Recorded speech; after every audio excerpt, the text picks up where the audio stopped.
Assalamualaikum warahmatullahi wabarakatuh. Hai semuanya, kembali lagi di channel saya, Adila Rita Sabila. Oke, sebelumnya saya akan memperkenalkan diri saya. Saya Adila Rita Sabila, mahasiswi Universitas Jambi, jurusan Pendidikan Olahraga dan Kesehatan.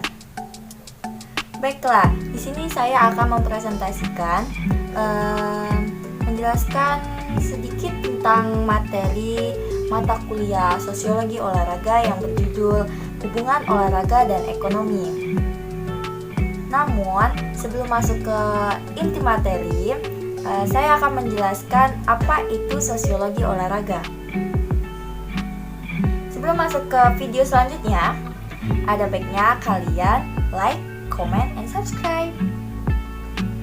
Oke, karena kalian sudah subscribe video ini, maka kita lanjut ke video selanjutnya.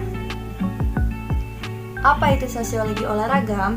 Sosiologi olahraga menurut saya yaitu suatu penerapan tentang kehidupan sosial di masyarakat dalam ilmu olahraga mengenai proses dan penerapan sosial di masyarakat.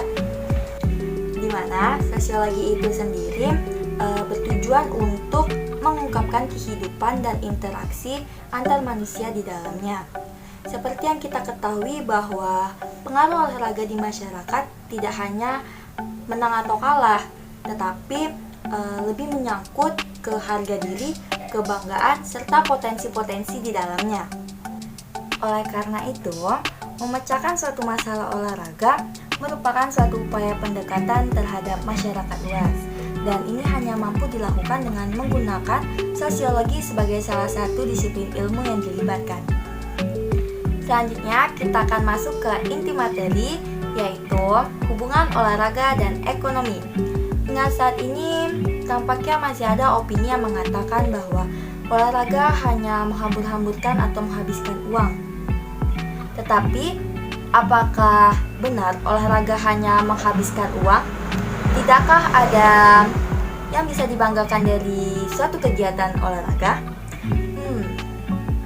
Nampaknya pertanyaan-pertanyaan seperti ini sulit dijawab secara pasti jika saja tidak ada bukti-bukti yang mendukungnya. Untuk melakukan pembinaan olahraga memang benar membutuhkan dana yang tidak sedikit. Ini merupakan fakta yang tidak bisa dipungkiri. Ketika suatu negara atau suatu daerah menyelenggarakan sebuah event olahraga, mungkin banyak sekali dana yang digunakan untuk membiayainya. Tetapi sangat boleh ketika kegiatan olahraga juga mampu mendorong tumbuhnya ekonomi dan bahkan mendatangkan keuntungan langsung. Selanjutnya, olahraga dan bisnis atau olahraga komersial. Menurut pandangan dahulu, olahraga dan bisnis ini adalah dua hal yang berbeda dan tidak saling berkaitan. Namun, pandangan tersebut tidak lagi berlaku untuk saat ini karena bisnis dan olahraga telah menjadi dua hal yang saling berkaitan dan saling mendukung, di mana dunia olahraga selalu berdampingan dengan dunia bisnis.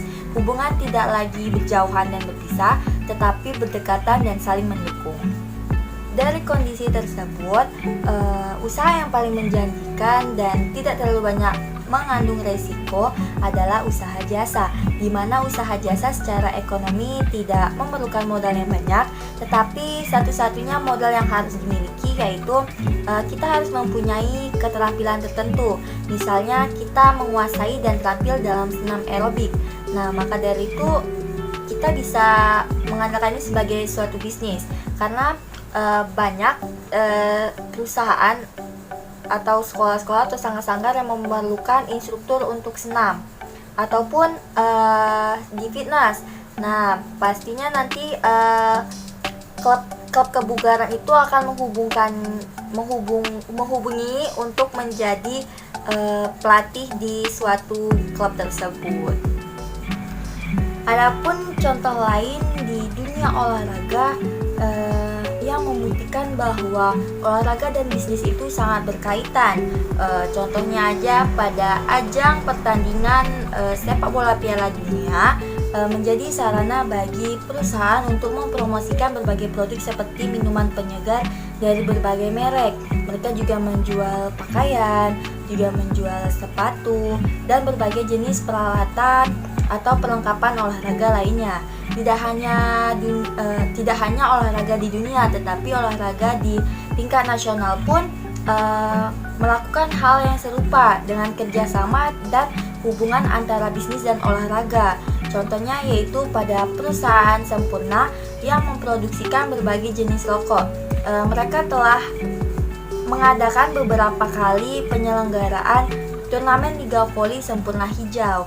Maka dari itu, contoh tersebut merupakan bukti bahwa antara bisnis dan olahraga saling mendukung. Tentu saja hubungan ini dapat diperpanjang atau dipertahankan karena dapat saling menguntungkan. Jadi kesimpulannya, apabila olahraga dikelola secara profesional dapat mendatangkan keuntungan ekonomi yang setimpal. Maka dari itu, olahraga dijadikan bagian taktik perusahaan untuk ke pasar dunia. Hubungan olahraga dengan dunia bisnis makin tidak terlepas atau malah makin saling menguntungkan. Hal itu juga membawa atlet memandang olahraga sebagai ajang yang bisa memberikan kesejahteraan hidup lebih baik. Itulah penjelasan atau presentasi materi tentang hubungan olahraga dan ekonomi yang saya sampaikan. Lebih dan kurangnya saya mohon maaf. Terima kasih kepada teman-teman yang sudah menonton video ini. Semoga bisa bermanfaat bagi kita semua. Jangan lupa follow IG Adila Rita _. Sampai ketemu di video selanjutnya. Bye-bye.